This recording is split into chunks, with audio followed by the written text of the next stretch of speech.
Selamat bertemu lagi dalam renungan hari ini. Roh Kudus kiranya akan menegur, menghibur, memimpin, mengingatkan kami akan pengertian-pengertian di dalam firman Tuhan ini. Amin. Ayat hari ini diambil dari 1 Samuel 13 ayat 9 sampai 11. Sebab itu Saul berkata, "Bawalah kepadaku korban bakaran dan korban keselamatan itu." Lalu ia mempersembahkan korban bakaran. Baru saja ia habis mempersembahkan korban bakaran, maka tampaklah Samuel datang. Saul lalu pergi menyongsongnya untuk memberi salam kepadanya. Tetapi kata Samuel, "Apa yang telah kau perbuat?"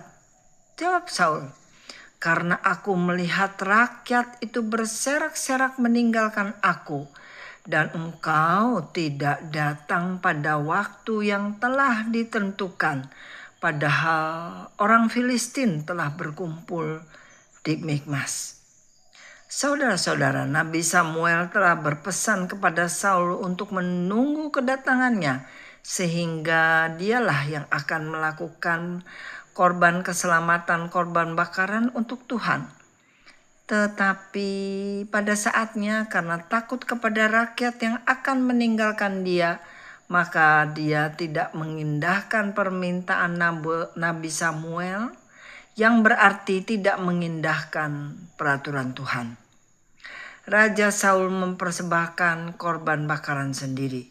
Dan pada waktu upacara ini selesai, Nabi Samuel datang. Saudara-saudara, apa yang dikatakan Tuhan lewat Nabi Samuel? Atau apa resiko perbuatan Saul ini, saudara? Dilihat dari 1 Samuel 13 ayat 13 dan 14. Kata Samuel kepada Saul, "Perbuatanmu ini bodoh. Engkau tidak mengikuti perintah Tuhan Allahmu yang diperintahkannya kepadamu. Sebab sedianya Tuhan mengokohkan kerajaanmu atas orang Israel untuk selama-lamanya. Tetapi sekarang kerajaanmu tidak akan tetap. Tuhan telah memilih seorang yang berkenan di hatinya, dan Tuhan telah menunjuk dia menjadi raja atas umatnya, karena engkau tidak mengikuti apa yang diperintahkan Tuhan kepadamu." Saudara-saudara, Saul harus menanggung apa yang diperbuatnya, dan hukuman itu adalah Tuhan yang memilih seorang raja baru untuk umatnya karena Saul tidak mengikuti apa yang diperintahkan Tuhan kepadanya. Saudara-saudara, dalam perjanjian baru, Allah sudah menganugerahkan kehendaknya untuk keselamatan semua umat manusia lewat anaknya yang dikasihinya, Yesus. Sehingga tertulis di dalam Yohanes 3 ayat 16 yang tertulis sebagai berikut, "Karena begitu besar kasih Allah akan dunia ini, sehingga ia telah mengaruniakan anaknya yang tunggal, supaya setiap orang yang percaya kepadanya tidak binasa, melainkan beroleh hidup yang kekal." Amin.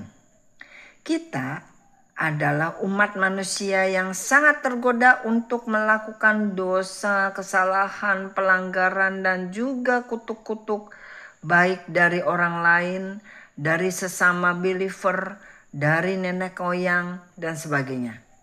Tetapi kita mempunyai juru selamat yang sudah mengampuni dosa-dosa yang kita perbuat, sehingga dosa-dosa tersebut ditanggungnya di atas kayu salib. Dan Allah Bapa mengatakan dalam kitab Ibrani bahwa dia sudah melupakan dan tidak mengingat-ingat lagi segala dosa, kesalahan, pelanggaran, kutuk-kutuk tersebut. Terpujilah Tuhan Yesus. Dalam segala hormat, puji, syukur, kemuliaan hanya bagi Allah Bapa. Kasih Yesus itu tidak terselami oleh manusia sehingga tertulis di Alkitab. Dari Efesus 3 ayat 18, "Aku berdoa supaya kamu bersama-sama dengan orang kudus dapat memahami betapa lebarnya, panjangnya, tingginya, dan dalamnya kasih Kristus. Roma 11 ayat 33. Oh, alangkah dalamnya kekayaan hikmat pengetahuan Allah. Sungguh tak terselidiki keputusan-keputusannya dan sungguh tak terselami jalan-jalannya. Saudara, saya berdoa semoga kita semua menyelami betapa besar hikmat pengertian kasih Yesus untuk semua umat yang percaya kepadanya. Sampai bertemu di lain kesempatan. Amin.